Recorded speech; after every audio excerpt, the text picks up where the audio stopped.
How can I live more authentically in my everyday life? How can I cultivate my own love and light regardless of where I am or who is around me? Thank you, love. You're welcome, love. Okay, Charlotte, so I am so there with you, sister, and I guarantee you that so many people watching this right now can relate. I'm going to use a really simple analogy this week, okay? Imagine a second grader. A second grader's math class. Simple, basic addition, subtraction, maybe they're even learning about division and multiplication. Very, very foundational, basic math, right? And let's say you have been through second grade, third grade, fourth grade, fifth grade, and you're moving all the way into high school, college, and you're doing calculus, algebra, all these higher, more evolved forms of math. And you go to that second grader and you're having a conversation. You've been in second grade, you know exactly where you are, where they are, but you know that where they are is so limited in comparison to where you are now. And so you look at that second grader and you just want to shake the little kid and say, you got to get into calculus, man. You got to learn like algorithms. Think of how ridiculous that would be to start talking about everything you're learning in college with these extraordinary professors to a second grader. The second grader is going to look at you and be like, not everyone is going to be exactly where you are. When you start to go on your spiritual path, it's a whole new language, it's a whole new paradigm, it's a whole new way of living. So this can be really challenging. It's like speaking two different languages. But what I really hear is this hunger to be your full self, to be your authentic self, and that there may be some judgment that fell into the old pattern of pretending, of being something that you're not. And here's a little demonstration of the dilemma that you might be experiencing, Charlotte, in your own unique way. Oh my God, here she comes. Please don't see me. Please, please, please don't see me. Charlotte, is that you? I've been calling you like nonstop and like, why aren't you returning my phone calls? Anyway.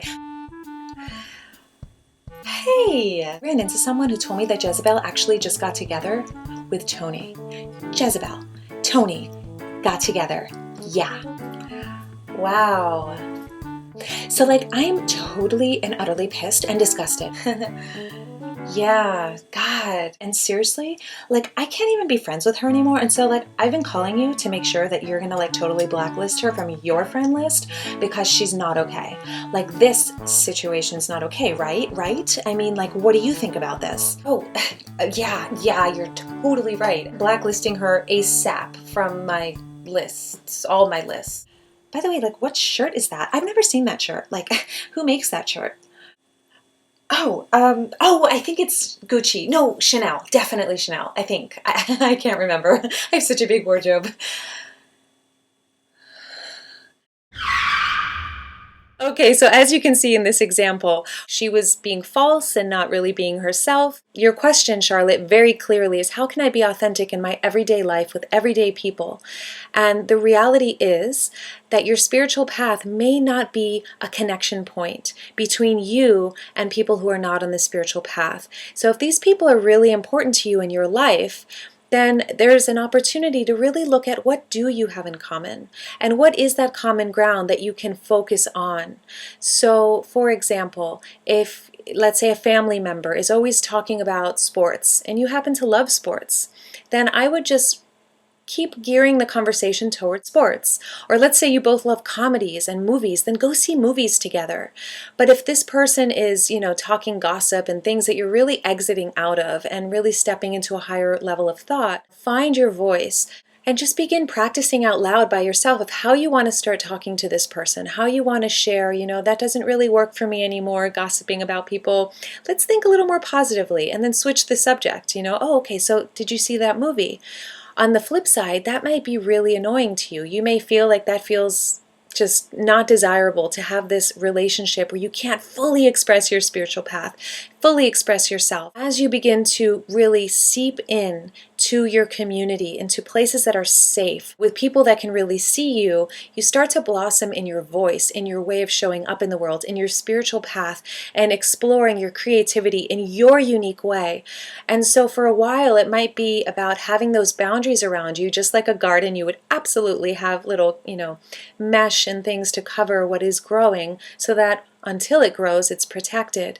But then once you feel rooted enough in who you are and voicing that with community that gets you, it becomes a lot easier to then pull off the mesh from your own self and begin speaking about and sharing what really matters to you.